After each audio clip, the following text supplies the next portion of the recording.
दोस्तों जियो financial service की बात करें तो स्टॉक में आज भी गिरावट हुई है और पिछले कुछ ट्रेडिंग सेशन से ऑलरेडी स्टॉक लगातार नीचे आ रहा है। लगभग 400 तक पहुंचने वाला था, वहां से गिरते हुए अब फिर से 340 तक पहुंच गया है। यानी ऊपर के लेवल से देखें तो कम से कम 55 रुपीज़ की भारी गिरावट हुई है। अब क्या इस लेवल पे खरीदारी की जा सकती है या फिर अभी भी बड़ी गिरावट की संभावना है? क्योंकि कुछ ब्रोकरेज हाउस है जो कह रहे हैं कि स्टॉक और भी नीचे जा सकता है। तो क्या वाकई में ऐसी संभावना है? वैसे तो अगर आप देखें तो यहाँ पे जिस तरह से बिजनेस एक के बाद एक आगे बढ़ने की संभावना बनने लगी है, लग रहा है कि क्वार्टर 1 बहुत ही बेहतर हो सकता है कंपनी का। अब यहाँ पे आरबीआई की तरफ से भी कुछ बड़ी अपडेट निकल के आ रही है। एनबीएफसी को लेकर कुछ बड़े फैसले दिखाई दे रहे हैं जो आने वाले समय दशा और दिशा तय करेगी स्टॉक की। तो क्या करना चाहिए इस समय? जो रिपोर्ट है वो इशारा करेगी कि आगे क्या कर सकते हैं हम। लेकिन फ्रेंड, उससे पहले अगर आप पहली बार हमारे चैनल पे आए तो चैनल को सब्सक्राइब कर दीजिए, एक बेल आइकॉन दबा दीजिए ताकि जब भी नया वीडियो बने पहला नोटिफिकेशन आपको मिले। वीडियो पसंद आए तो लाइक शेयर जरूर कीजिए। चलो फ्रेंड्स, वीडियो स्टार्ट करते हैं। मैं हूँ आपका दोस्त एस बी दवे और हमारे अपने चैनल ऑनलाइन कमाई में आपका बहुत बहुत स्वागत है। तो सबसे पहले जियो फाइनेंशियल सर्विस के कारोबार की बात करें तो आज देख सकते हो कि स्टॉक की शुरुआत तो बिल्कुल फ्लैट हुई 347 पर, जो फ्राइडे की क्लोजिंग थी। परंतु यही दिन भर का हाई है, यहाँ से गिरावट शुरू होगी। और इस गिरावट के पीछे सबसे जो बड़ी वजह कि बाज़ार में आज शुरुआत ही गिरावट के साथ हुई और जैसे जैसे दिन आगे बढ़ा गिरावट बढ़ती गई, बहुत ज़बरदस्त गिरावट बढ़ी और इसी वजह से स्टॉक भी काफ़ी नीचे आया। 335 का इसने लो बनाया। लेकिन जो सबसे बड़ी बात है कि बाज़ार तो रिकवर कर गया, क्लोजिंग ग्रीन में रही है बाज़ार की, लेकिन दूसरे जो मिड कैप स्मॉल कैप वगैरह जो स्टॉक है वो रिकवर नहीं हो पाए इस गिरावट की वजह से, उनमें गिरावट देखने को मिली है। अंत में यहाँ पे क्लोजिंग 341.95 के आसपास रही, यानी 342 के आसपास रही, 1.70% की गिरावट के साथ में। अब इसकी परफॉर्मेंस देख दो, पिछले 6 महीनों में इसने 54% का पॉजिटिव रिटर्न दिया है। यानी इसने जिसने 6 महीने पहले निवेश किया होगा उसको काफ़ी अच्छा रिटर्न मिल रहा है। लो ये आप देखो इसने 202 तक का बनाया था, वहाँ से एक अच्छा रिटर्न देखने को मिल सकता है। स्टॉक 200 के आसपास था, वो 350 के आसपास है।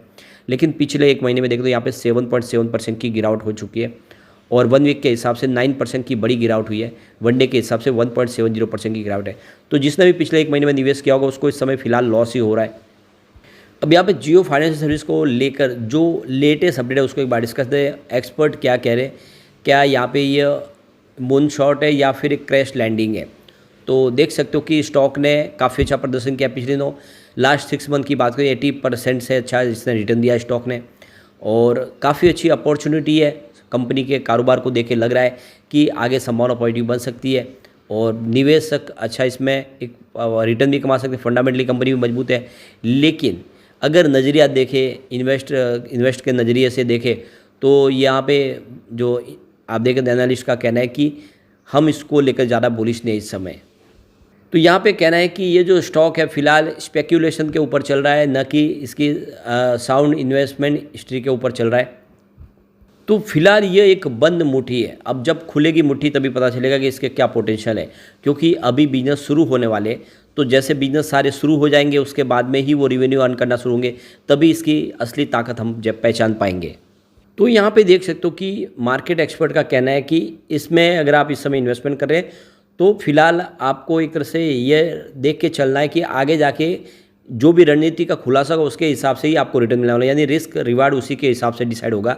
हो सकता है कि रिस्क भी हो, क्योंकि अभी भी बिजनेस पूरी तरह से शुरू नहीं हुआ है, अभी शुरुआत होने जा रही है। किस तरह से टीम होगी, किस तरह से आगे बढ़ेंगे, कैसे मार्केट में अपनी पोजीशन बनाएंगे, वो सारी बातें अभी आने वाले समय भविष्य के घर में है। तो इसीलिए यहाँ पे रणनीति आप बनाने से पहले सोच के ही निवेश के बारे में सोचें, ये मार्केट एक्सपर्ट का कहना है। अब एक बड़ी जो अपडेट निकल के आ रही है, बहुत सारी जो एनबीएफसी है वो कैश में लोन देती है, लेकिन अब यहाँ पे आरबीआई की तरफ से यहाँ पे लेटर भेजे गए उन एनबीएफसी को कि वो 20,000 से ज़्यादा कैश किसी को न दे लोन के रूप में, क्योंकि जो आईटी एक्ट है 1961 का, उसके तहत 20,000 से ऊपर का कैश नहीं दिया जा सकता है। तो जो लोन के बदले में, यानी जो गोल्ड लोन के वगैरह बदले में जो कैश दे रहे थे, प्रोवाइड कर रहे थे, अब कस्टमर को वो नहीं दे पाएंगे। और अब सारी एनबीएफसी को ये रूल्स फॉलो करना होगा कि सिर्फ 20,000 तक ही वो कैश दे सकते हैं, बाकी उनको चेक पेमेंट करना होगा और आईटी एक्ट के तहत उनको आगे बढ़ना होगा। तो अब देख सकते हो जो गोल्ड लोन लेते थे वो सारा पैसा कैश में लेते थे और अब आरबीआई ये नहीं चलने देगी। तो यहाँ पे उन्होंने लेटर भेजने शुरू कर दिए। मुथूट फाइनेंस और मनप्पुरम फाइनेंस को भी लेटर भेजा है। आईआईएफएल के ऊपर पहले से शिकंजा कसा गया है। जिन्होंने बहुत सारे ऐसे ही जो लोन बांटे थे उसके ऊपर जांच के दायरे में आ गए थे, और अब देखें तो उनके ऊपर तो रोक लगा दी गई है। तो अब देख सकते हो कि आरबीआई एक के बाद एक बहुत सारे सख्त कदम उठा रहे, इसका भी बाजार पे थोड़ा सा निगेटिव असर देखने को मिल रहा है, क्योंकि जिस तरह से लगाम कसी जा रही है, चाहे बैंकिंग सेक्टर में हो या फिर एनबीएफसी हो, जिससे डर लग रहा है बाजार को, और इसी वजह से भी देखें तो बाजार काफ़ी दबाव में आ चुका है। बहुत सारे ऐसे फैसले लिए जा रहे हैं। अब यहाँ पे उदाहरण के तौर पे देखें तो जो अपडेट निकल के आ रही है कि 6 जो बड़ी एनबीएफसी है उन्होंने अपने लाइसेंस ही सरेंडर कर दिए, यानी जो उनको सर्टिफिकेट मिले थे वो वापस आरबीआई को लौटा दिए। यानी ये जिस तरह से अब आरबीआई सख्त कदम उठा रही है लोन बांटने के लिए, जो उनसे कहा गया है कि गलत तरीके से आप इंटरेस्ट भी नहीं वसूल कर सकते, ब्याज का पूरा हिसाब देना पड़ेगा कस्टमर को, तो अब वो सोच रहे कि तो प्रॉफिट का बिजनेस रहा ही नहीं है। तो बहुत सारे एनबीएफसी इस बिजनेस से अब बाहर निकलना चाहते हैं, जिसमें आप देख सकते हो विवान ग्रोथ कैपिटल, इसके अलावा ड्रैप लीजिंग एंड फाइनेंस, इसके अलावा GS strip revolving investment, Anshu leasing, ABBP finance, इस तरह से जो बहुत सारी कंपनियों ने अपने लाइसेंस ही वापस कर दिए। तो एक के बाद एक जो लाइसेंस वापस किए जा रहे हैं, उस हिसाब से एक बात तो समझ में आ रही है कि अब वही बाजार में टिकेंगे जो बहुत ही फंडामेंटली कंपनियां मजबूत है, फाइनेंशियली मजबूत है। तो ऐसे में अब अपॉर्चुनिटी जियो फाइनेंशियल सर्विस के लिए काफ़ी अच्छी है, क्योंकि जियो फाइनेंशियल सर्विस के पीछे रिलायंस इंडस्ट्री का मजबूत बैक है और बहुत बड़ी प्रोफेशनल टीम है। और सबसे जो बड़ी बात है कि जो अपॉइंटमेंट हो रही है वो सब एक से एक अपने सेक्टर के धुरंधर खिलाड़ी है। ऐसे में दूसरा जो कंपनियों का मार्केट शेयर ये कंपनी ले सकती है, और मुझे लग रहा है कि ये स्टॉक आने वाले समय बहुत ज़बरदस्त कमाल कर सकता है। और ये सेक्टर ऑलरेडी बहुत अच्छा है, इसकी पेयर कंपनियों की प्राइस ही 2000-5000 के आसपास है, ये स्टॉक 300 के आसपास है। तो बिल्कुल कह सकते हैं कि ये तो डीप में खरीदारी का अच्छा मौका है। भले ही मार्केट एक्सपर्ट कुछ भी कहे, बाजार सुधरेगा तो ये स्टॉक दौड़ेगा। फिलहाल बाजार में गिरावट का माहौल बना हुआ है, पिछले कई दिनों से बाजार लगातार गिर रहा है, एफआई की तरफ से बाजार में भयंकर बिकवाली हो रही है। तो ये सब के पीछे वजह यह है कि अभी फिलहाल इलेक्शन का दौर चल रहा है, लोग उसमें भी बहुत सारी अपने हिसाब से धारणा बना रहे, जो वोटिंग परसेंटेज कम हो रहा है उसकी भी चिंता है। तो ये सारी बातें एक बार इलेक्शन क्लियर हो जाएगा उसके बाद में यहाँ पे एक अच्छी तेज़ी देखने को मिल सकती है। अब एक बार हम इसके टेक्निकल लेवल क्या बता रहे हैं वो भी देख लेते हैं। तो सबसे पहले अगर हम डेली लेवल पे समरी देखें तो स्ट्रॉन्ग सेल की कॉल दे रहे हैं, यानी सिग्नल बहुत ज़्यादा वीक है। अगर हम बात करें इसके टेक्निकल इंडिकेटर्स की तो वो भी स्ट्रॉन्ग सेल की ही यहाँ पे कॉल देते हुए दिखाई देंगे।